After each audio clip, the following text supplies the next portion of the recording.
I dream big, and I figured if I'm going to get someone big, I'm going to go to the top, the NBA logo, Jerald West, the winningest NBA championship coach in the world, Phil Jackson, the NBA, or up until this season, the NBA winningest regular season coach, Lenny Wilkins, an icon in the sport, Willis Reed, another icon, Walt Frazier. People of that nature, I went to them, and you may say, well, they're not from Mount Vernon. No, but they either coached, played with, or played against those from Mount Vernon. And this is why when I say 4 square miles of glory, I think in terms of they came from our little small town and they made it to the world at large, and they made a difference. Each player made a substantial contribution in the NBA. Are they Hall of Famers? No, but you'll be hard pressed to find any school in America to have 3 sets of brothers to be drafted into the NBA. The McRae brothers, the Williams brothers, and the Moore brothers.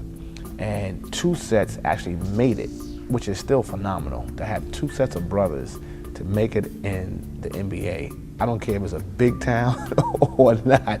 That is an accomplishment that is just not common. Well, let's fast forward. You're in production, post-production right now. Most everything's been filmed. I'm sure you'll never stop filming. You're a basketball-aholic, in other words. So we know there's something coming behind this. But right now you're courting some folk. You've got some ties to Mount Vernon. I understand that you're looking for someone to narrate this. Who's that?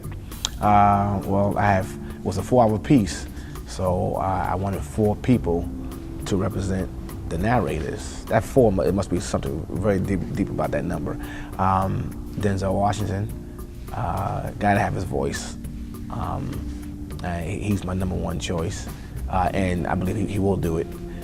J.B. Smooth, who's a personal friend of mine since 5th grade, also a neighbor, and he's out in the world, stand-up comedian, television shows, movies, what have you. So I'm very, very proud of him. We're all proud of him. And also Bill Daughtry, who is a radio announcer, radio analyst, has his own talk show on ESPN. And also John Rothstein. And you may say, well, Rothstein, what does he have to do with Mount Vernon? Well, his father played basketball for Mount Vernon High School, Barry Rothstein. And I believe, if I'm not mistaken, he may be the only Jewish player that ever played on the team, from what I've seen anyway. But John Rothstein is a basketball junkie, nice young man. He also works for MSG and ESPN. So I took my 4 narrators that had Mount Vernon ties. And no, I'm not biased, I would have gone outside the region, but I figured use the talent that came from here or have close ties to here. Bill Daughtry is from Mount Vernon as well. So I went that route.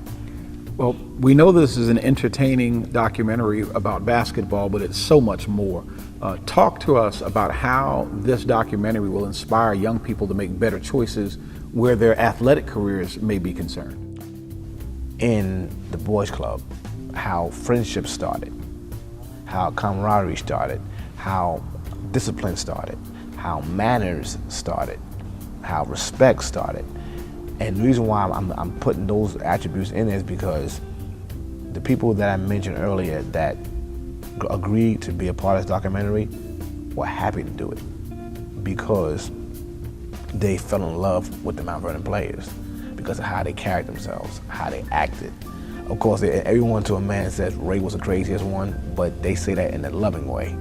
But everyone, I have about 14 Hall of Famers in total in my documentary, and I've interviewed hundreds of people. Well, 100 actually I've interviewed, but 50 were probably townsfolk, and the other people were NBA or media types. But no one said no to me. It was a matter of, yes, I'd be happy to do it. I'll find time for you and different things of that nature. Phil Jackson, God bless him, he interviewed me right on the Laker logo right after practice on a game day. And you very, very rarely does any player or coach do anything on a game day, because game day is game day. but he knew I was in California. He knew why I was there. He loved Lowe's more because he coached him in the CBA, and he was happy to give me time to, for the documentary. And so it's just been a wonderful, wonderful, wonderful experience, traveling across the world. Across the United States, being in coaches' houses. Coach Denny Crum out of Louisville, I was able to go in his house to spend hours. Coach Bill Fitch. It's just been wonderful. And believe it or not, I've been able to make friends with these people. Coach Fitch, he's my email buddy. He's like a grandfather to me, but if I have a question, I'll hit him on the email, or I'll call him, and he answers. And this is a man that I remember watching Rodney McCray in the 1986 championship against Boston. Rodney's being coached by Bill Fitch. Never would I have thought back then, wow, I'm gonna meet this man one day, and I'm going to be sitting in his house and talking to him, his wife, and different things of that nature. So the 4 Square Miles blessed me in such a way because the journey's been long, but it's been rewarding. And the one thing I want to add, every project that I've worked on did not happen overnight. And this is another thing that I want young people to realize. Because you have a dream to do something, it doesn't mean that it's gonna happen overnight or it's gonna be instantaneously done. Life is not a microwave. Life is an oven. All right. When I grew up, when I made popcorn, it took a half an hour, give or take. Now you can make popcorn in 3 minutes, but that's not the reality of life. That's not the reality of projects and careers and such. Sometimes you may get told no. Sometimes you may hit a bump in the road. Sometimes things may fall apart. It doesn't mean it's not meant to be. It means that you have to just get up, put the pieces back together, and keep moving, because once you make it, and you will make it on some level, again, that blueprint, the footprints that you'll leave behind, you'll be able to help someone else, and God will bless you for that. And I've always been a believer of that. Well, if somebody wants to get in touch with you about this documentary and they say, you know what, I know somebody from Mount Vernon.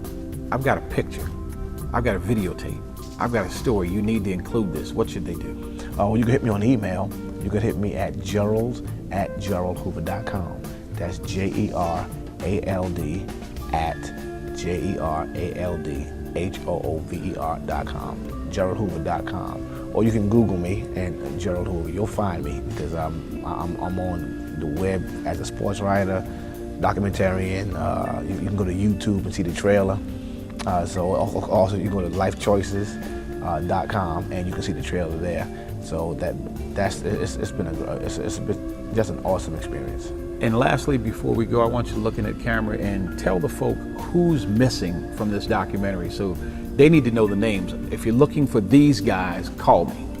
Well, I'm looking for Barry Horn, who is a former sports writer out of Mount Vernon, New York. He's the Pete Vesey of Mount Vernon basketball.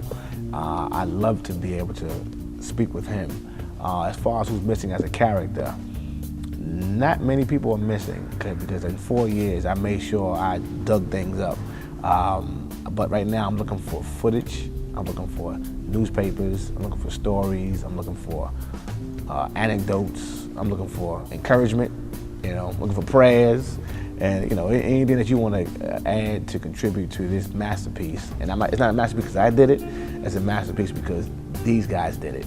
I'm just blessed to put things together so that they can get the recognition and the just due. And the city at large, Mount Vernon, needs this uplift because we're going through some trying times right now, so we can all use a Band-Aid. Jerald, well, that pretty much wraps things up, but we are dying to see 4 Square Miles to Glory in the theater, on Showtime, on HBO. And I'm going to tell you, you corporate sponsors, if you're slow to move, it's really going to cost you because Jerald's getting offers from everybody. So if you want product placement, if you want advertisement, you're going to have to get in touch with them pretty quick, or it's going to be a high price. That's just a clue. Thank you very much, Mr. Hoover. We appreciate you. Thank you for having me.